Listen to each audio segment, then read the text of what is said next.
اگر کسی عورت کا شوہر اس کو یہ کہے you are free to go, تم میری طرف سے آزاد ہو، تم نکل جاؤ یہاں سے، اس وقت ان کا جھگڑا ہو رہا ہو، تو کیا یہ طلاق ہو جائے گی؟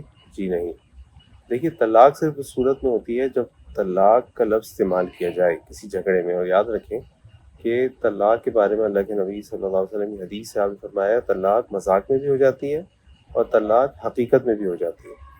لیکن اگر کوئی شخص طلاق کا لفظ استعمال نہ کرے اور جھگڑا ہو رہا ہے میاں بیوی کے درمیان، بیوی طلاق مانگ رہی ہے، شوہر طلاق کی باتیں کر رہا ہے، لیکن وہ جملہ یہ استعمال کرے کہ آج سے تم مجھ سے آزاد ہو، تم یہاں سے چلی جاؤ، آئندہ میرے گھر مت آنا، میرے گھر سے نکل جاؤ، تو اس سے طلاق نہیں ہوتی۔ آپ کو پوچھنا پڑے گا، اس سے طلاق ہو بھی سکتی ہے اور طلاق نہیں بھی ہو سکتی۔ آپ کو اپنے شوہر سے یا اس شخص سے پوچھنا پڑے گا کہ جب تم نے یہ الفاظ کہے تو تمہارا کیا ارادہ تھا، کیا تم طلاق دینا چاہ رہے تھے؟ اگر وہ کہے میں طلاق دینا چاہ رہا تھا تو طلاق ہو جائے گی، اور اگر وہ کہے کہ نہیں میں تو نے غصے میں کہا تھا، اس کو ڈرانے کے لیے کہا تھا، میرے منہ سے الفاظ نکل گئے تھے، میں طلاق نہیں دینا چاہ رہا تھا، تو پھر طلاق نہیں ہوگی۔